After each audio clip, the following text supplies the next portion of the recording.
Hello, hello, hello to all of our friends. And we are so glad that you are with us to spend a little bit of time. We're excited to have a conversation with you and to bring you in kind of behind the scenes of some exciting news that we have. This is a full collaboration, literally, with the three people that you see on your screen, starting with my good brother and friend, Dr. Matthew Arau, with Upbeat Leadership, Upbeat Global. Oh my goodness, all the powerful things that's happening all around the world through leadership and your organization. And of course, my great friend, Dr. William J. Earvin, with Creative Ed Consultant. Oh my goodness, it's just a full potential situation, if I can say it that way. So good to see everybody. Dr. Earvin, what would you say about our time together? I would just say this is the perfect opportunity for us to really talk about what our good friend Dr. Matthew Arau is doing with his upcoming book release coming at the Midwest Clinic this winter. I promise you, if you want to hear about Upbeat, Matthew has something for everyone. Matthew, talk to us about the Upbeat book that you have coming out and when we can really sit down and talk to you and what you bring out to everybody about leadership now, leadership in the future, and leadership for everybody. Oh my gosh. Well, first of all, thank you for the invitation to share with you two fine gentlemen. It's great to be here with both of you. You know, the inspiration for the book that is being released, it's titled Upbeat Mindset, Mindfulness, and Leadership in Music Education and Beyond. And, you know, when the pandemic hit, like everyone here, it was like a big blow. And then there was the personal reflection and all the challenges and how can we respond to this? And for me, I had this incredible burning fire, this compulsion to find ways to serve, to find ways to help and support educators in our profession. Right. And I just started writing, and what began as journaling evolved into this 12-chapter book in 3 parts. And for me, it's a way to serve beginning from the inside out, taking care of the educator. Let's look within first, and that's what part 1's about, and finding ways to elevate ourselves. And then it goes into the classroom, and mindfulness in the classroom, mindset in the classroom, creating culture. And then it moves to part 3, which is all about empowering students and leadership. So that's in a nutshell. Oh man, that's excellent. You know, Cameron and I do a lot of work with schools all over the country, especially with our HBCUs and universities of all types, whether it's Christian universities, whether it's predominantly white institutions, whether it is community colleges. We're in with these student leaders, and I'm sure, because I've read a lot of your book already in the kind of the pre-read, and I will tell you this: there is something for both the music education leader and the leader outside of the music classroom. And I want you to hit on that a little bit, and how the leadership that you talk about in the book is not just for music educators, it's for everyone. You know, and I'm so glad you brought that up, William. And that's why we added the words "and beyond" as we were working with GIA Publications. They said, you know, Matthew, this is for everyone. And I said, I believe that the principles of leadership that we teach to band students shouldn't just apply to band. These are life principles. And I know that all 3 of us here believe that. And so learning about mindset and mindfulness and creating culture and the power of get and choosing your upbeat, that's about embracing your life at the fullest, right? And so I hope that this book takes a life of its own and travels beyond the music education world out into all professions and for all teachers. Right. You know what's powerful here is that, okay, any conversation with Dr. Matthew Arau is like lightning in a bottle, right? It is like you want to fill up your bucket and get as much of this energy as you possibly can. The thing I love about a book is that you really get a chance to talk with the author. It's almost like sitting down at a table and having that one-on-one conversation. But what's very unique about what you've pulled together here, Matthew, is that it's not just a conversation with you. You've tied in all these people from all different backgrounds. So it's like being a part of really a seminar right. all at one time, just to fill your bucket up. Would you speak to just the collaboration and getting everybody together? Well, first of all, like Dr. Earvin, collaboration is one of my favorite words too. Like if somebody says you want to collaborate, it's like me, a kid in the candy store. I'm like, let's do it. Let's do it. What are we going to do? What ideas do we have?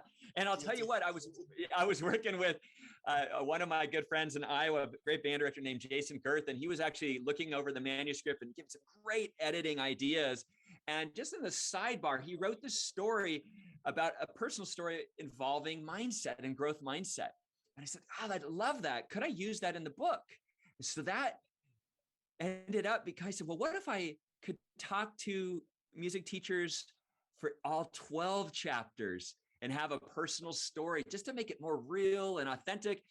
And I connected with folks that teach elementary music and choral and band from all levels and across the country. And I was so grateful when I asked Cameron if he would write a super meaningful chapter to me, which is the chapter on character. And Cameron, I'm so grateful to you. You want to share a little bit about what that was like? Absolutely. First of all, I was glad to be a part of the conversation and a part of the experience. And then number one, if I could serve in any way, I tell Dr. Earvin all the time, my life mission is to be a forklift, to lift up every single person around me. So if I can do that for you while you're doing this huge project, giving back to music education and beyond, my goodness. Yes, I'm going to take advantage of that. But yeah, it was so much fun to talk about a real situation where I had some students that got outside of the lines when it came to their character in the 8th grade. So they were middle school students. And we had an opportunity to figure out, okay, what do we need to fix here? What do we need to change? How can we get you back aligned with the culture, which is one of the things you talk about a lot in the book. And when we had that conversation, all of a sudden, what was the product of that conversation, the end result? Better leaders, more empathetic, grace-filled leaders. And now they're leading in the high school band. So you're talking like high up in the leadership structure.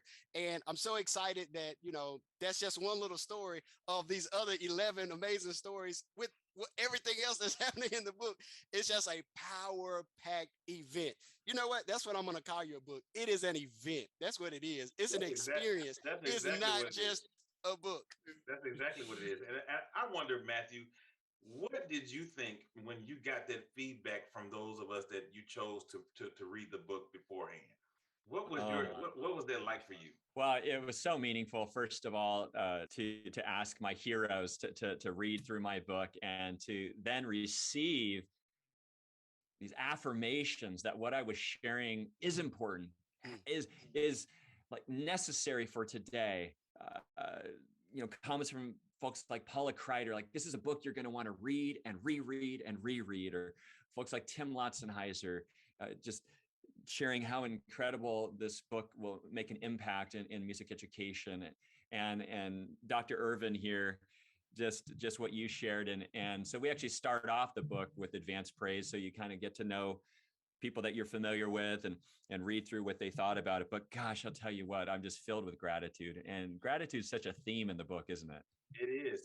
Thoughtfulness is definitely a theme of the book as well. And to think that, when I was reading and writing that bit of affirmation, it caused me to have to look into how I would use this writing or this text, and in what lens I would use it, because I could use it in different ways with different people.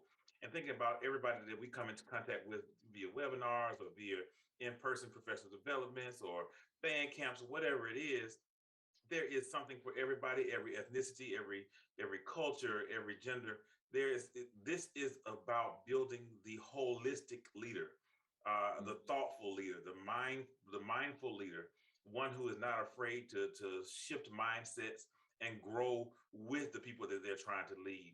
I think that's very important. And speaking of that, we do a lot, like I said, we do a lot of work with HBCUs, and there's so many parallels that we can pull out. And, I'm going to, if you can go back and talk about some of those things, some people talk about the word get and how you might use that in the book, and the 4 C's, they'll probably see people talk about that. I don't want you to give it away, because I want people to get the book and really get all the information in it, but just kind of hint to what you can really pull from this new book coming out. Yeah, well, so much of it, I say leadership comes from within, and it really begins with our thoughts, and we choose our thoughts. And for me, the metaphor about upbeat, and like you said, don't give it away, but it's in the introduction. So the idea is that as conductors, the upbeat determines the quality of sound, the emotion, the articulation, the nuance, the feeling. All that comes from literally the preparatory beat, which I call the upbeat, right? And I realized that the upbeat in music can apply in our life. So the attitude we wake up with in the morning, our first thoughts in the day is our upbeat to the day. The way we greet students as they're coming into our classroom, that really is the upbeat to the classroom. The way the marching band takes the field for a performance, that's the upbeat to the performance. And the magic is that we have the responsibility to choose our upbeat, but so often in life, we give up our power. We give away and say and blame others or think that we're a pinball, like in a pinball game, just bouncing around and life's out of our control. But our thoughts is what we can choose. We can choose our response. And I think that's key. And we put it plainly in our world, Cameron. Somebody says, what we put into it is eventually what we're going to get out of it. Right. And so if we approach the upbeat, if we approach the ictus with that firm upbeat, and we're ready to go in and start that piece or start that day or start that performance with vigor, then we know that we're going to end that day or the performance with that same bit of vigor. So Cameron, I'm just excited that we have a friend sitting on the screen with us today that is going to give this gift to the world right at Christmas time. It's the holiday season. I promise you, if you're looking for something to put up under the tree for somebody, anybody, make sure you get upbeat. It is something for you. Dr. Earvin, as you were talking, I was just dreaming out loud in my head. I was like, wow, I can really see this being the book where if I have 30 student leaders, I'm buying a copy for every student leader. And we're going through it as a band staff and with my leadership. And we're talking about chapter by chapter, part by part. How do we not only just take the information, but how do we apply it and see transformation in our program? Really, that's what this book / event, because that's what I'm calling it still, is all about. It's about the transformation that happens, number one, at home plate, and then the transformation that happens throughout the entire culture of the program. I also see this as a great read. If you were, for example, the chair of a music department, buy a copy for every single person in your department and go through it as a family, go through it as a unit, go through it as a faculty. I'm telling you, it would be transformative. I see upbeat being the upbeat for a lot of different band programs, choir, string, orchestra, and even corporations. So I'm excited. I'm excited to have it with me at Full Potential Leadership so that our team can go through it and we can digest it and talk about how do we put this into practice through application and how do we get all of the gems and all of the goodness out of this event that we're calling. Exactly. And as I continue to work with people with Creative Ed Consulting, promise you that we're going to be using this as the blueprint.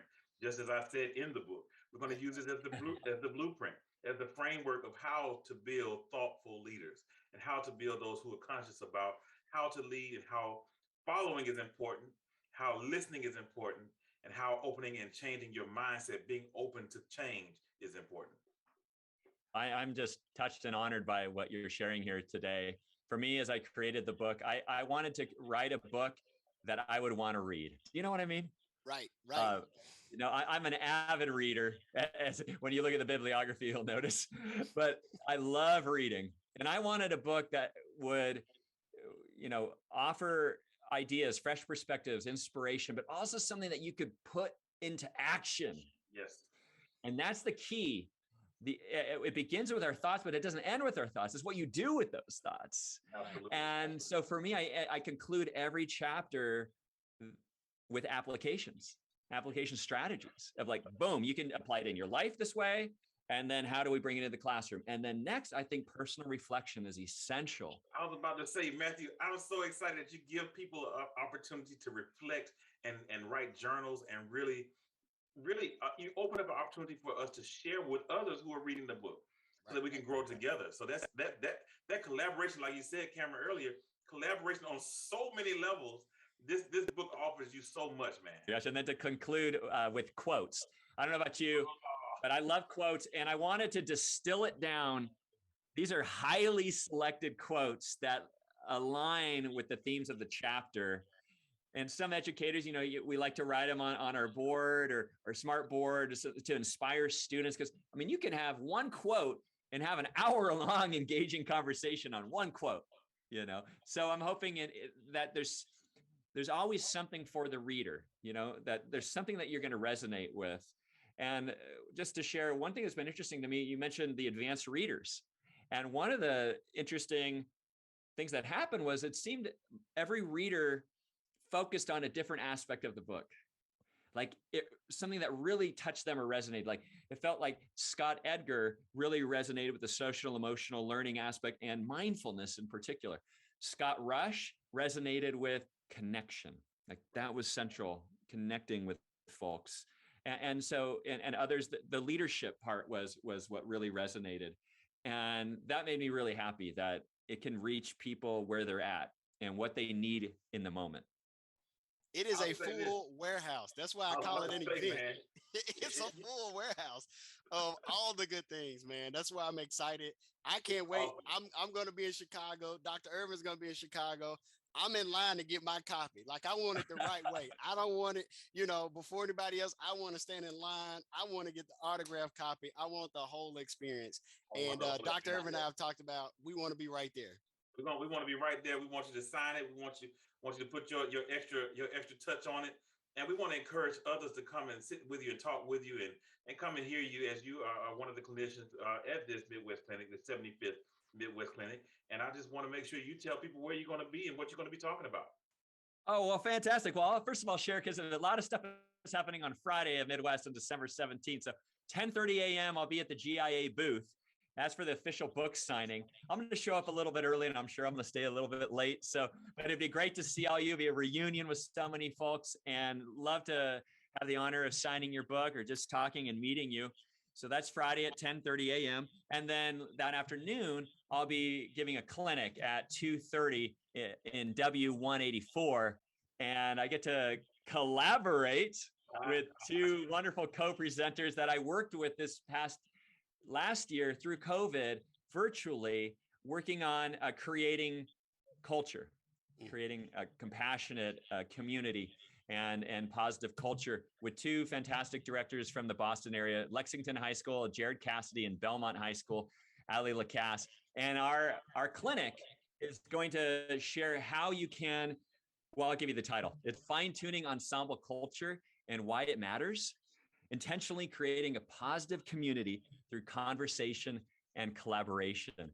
I hope you can make it to that one. It's going to be, I hope, really fascinating. Of course, I'll stay after to meet folks.